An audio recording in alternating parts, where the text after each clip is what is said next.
Hi guys, welcome to our channel T-Faz TV. We are back again with the latest gossip nyaya dziri kupisa dziri kutenderera pasocial media. It has been confirmed Holiday ndewe ZANUPF ndewe Varakashi, because mukatarisa ZANUPF yese yakudedzera kuti Holiday hoyo chichi vana Nick Mangwana nekamwe kaningikiri ka Instagram handle ka Twitter handle ke ZANUPF kakanyorwa kunzi he is a great musician. Nick Mangwana naye auya akanyora kuti my favorite are Maria and Pressure, of which zvese zvavambenge vasingazvitaura sezvine zvavakusapotana na Holiday, which means Holiday anogona kunge achivhundutsirwa kana kuti ndiye ega akutofarira kuti apuwe maprize. Vanhu vadedza kuti anenge atopuwa prize vamwe vakati atove papayroll yeZANUPF, asi maZimbabweans ataura zvinhu zvakawanda zvakasiyana siyana. Mumwe munhu ati Zimbabweans don't want to be associated with anything or anyone, especially panoti ZANUPF. Mumwe munhu akati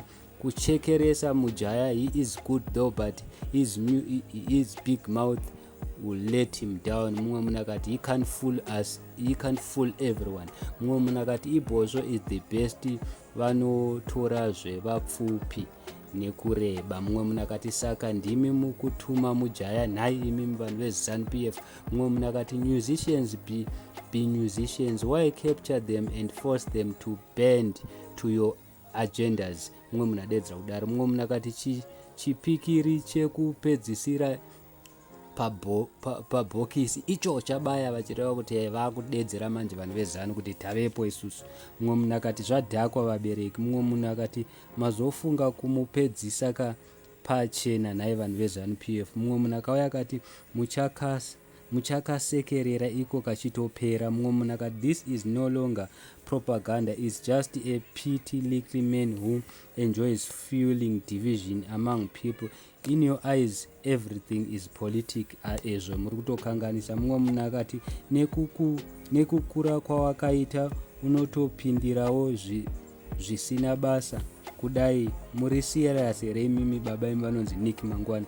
Mumwe munhu akati this is unnecessary for a level-handed government official, though it's your choice.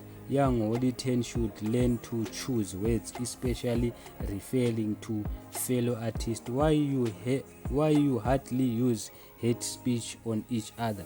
Mumwe munhu akati you are literally drowning the young men.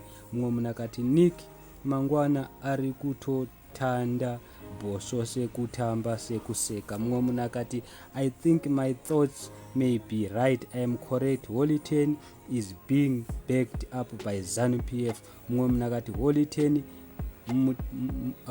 Holiday imhata. Ndozvataurwa guys, it's not me. Mumwe munhu akati that's it, nyaya yabva yapera, saka mukomana akajoina zvigure nhai kubva nhasi akunzi Holy Murakashi. Mumwe munhu akati favorite yeiko, endai munotambira kure imi baba imimi.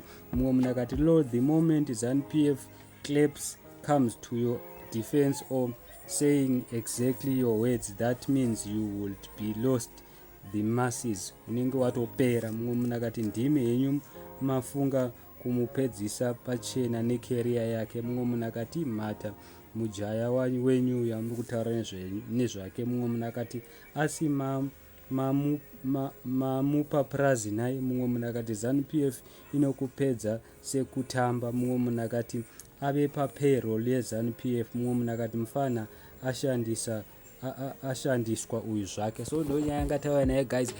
Nick Mangwana nevanhu vake veZANUPF nezvavakudedzera kuti tikumira naHoliday zvashamisa vanhu, zvavaratidza kuti munhu yanenge akatengwa, uyu munhu anenge akutobhadharawo neZANUPF. So thank you so much guys, don't forget to subscribe to our channel. I'm out.